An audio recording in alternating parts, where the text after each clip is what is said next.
साथी साथी पानी लाउँछ बोली उठ्न उठ्न साथी उठ्न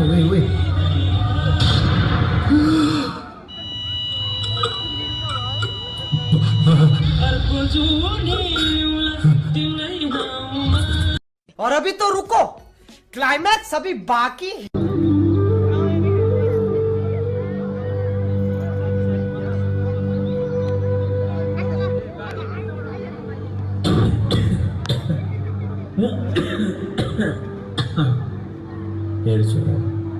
अब मेरो सहारा भनेकै तै होस्। अब तैँले नि केही त गर्नुपर्छ। म बुढो कति नै बाँचो होला र खै। ए बा यस्तो नभन न, म छँदैछु त। अब तिमीले पनि यस्तो भन्न लाग्यो भने म कसको सहाराले बाँच्ने? हस् बा, औषधि खाएर सुत, भोलि कुरा गरौँला। नेपालमा अहिले भइरहेको करप्सन विरुद्ध आम जनताले सोसियल मिडियामा लेख्ने बोल्ने र नेताहरूको छोराछोरीको ल्याभिस लाइफस्टाइल कसरी भयो भनेर आवाज उठाइरहँदा सरकारले सोसियल मिडिया दर्ता गरेको छैन, ट्याक्स तिरेको छैन भन्ने न्युमा सोसियल मिडिया ब्यान गरेको छ। यसरी जनताहरूको आवाज दबाइरहँदा जनताहरूको आक्रोश बढेसँगै भ्रष्टाचार विरुद्ध शान्तिपूर्ण आन्दोलन गर्ने भन्ने सुन्नमा आएको छ।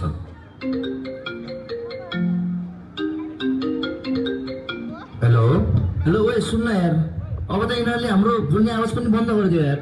त्यही त नि यार, मैले त भर्खरै समाचार सुन्दै थिएँ। के हो होइन, अब त अति भयो, हामी त उठ्नै पर्छ यार। अब त पर्छ यार, उठ्नुपर्छ। भोलि भेला ल भोलि 4 तारिखमा भेटौँ न त। ल सबै केटाहरूलाई त्यहीँ भेला। ल हुन्छ ल हजुर हुन्छ ल।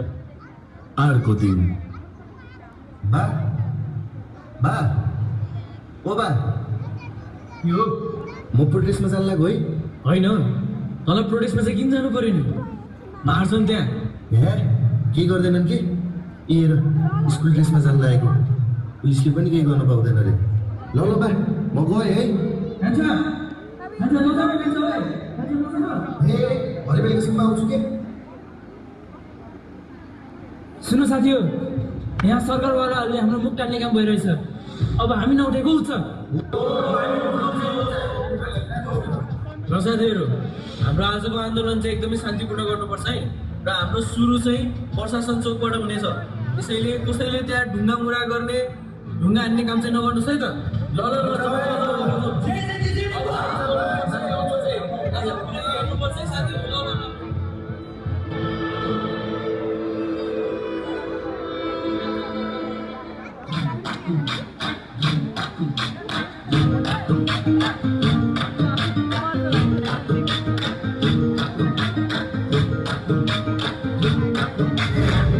बाठो मान्छेलाई त यो देश फेरि सही हो। हामी जस्तो नागरिक त अनागरिक भइयो। कहिले होला भने जस्तो नयाँ नेपाल आउने, जे भने जस्तो भने देशै होइन आउने। हामीलाई के नै सुख छ र, सक्नेले गर, नसक्ने मर गर। मेरो पनि होइन र, यो देश मेरो पनि होइन र, मेरो पनि होइन र, यो देश मेरो पनि होइन र।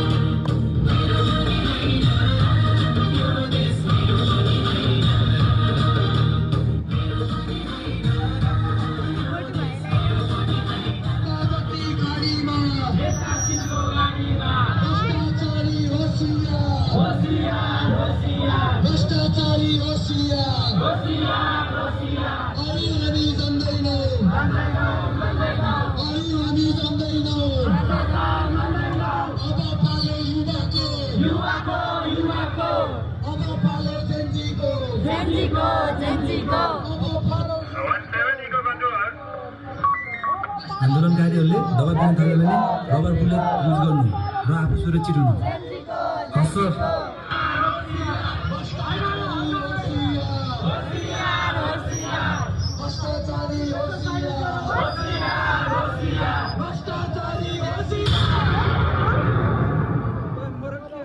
गोली हाल्नु भयो।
जेन्जी प्रोटेस्टमा शहीद हुनुभएका सबैजना शहीदहरूको लागि आज बेलुका 6 बजे बागको शालिगमा जेन्जी ग्रुपले श्रद्धाञ्जली कार्यक्रम राख्ने भएका छन्।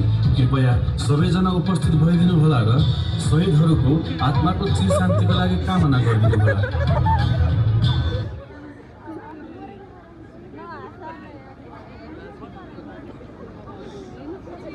छोरा छोरा छोरा छोरा छोरा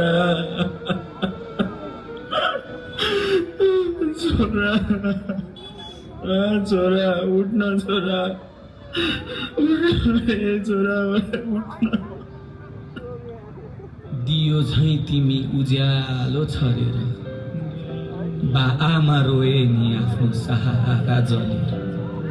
ठुलो मान्छे बन्नु है भन्थे तिमी अमर भयो न निस्वार्थ लडाई लडेर। फेरि यो वज्रपात कसैमा नपरोस् है, कसैको सहारा आगोमा डढाउनु नपरोस् है। एउटै बिन्ती कि सुन्छौ सब खड्गरामा न्याय पाइन्छ कि अब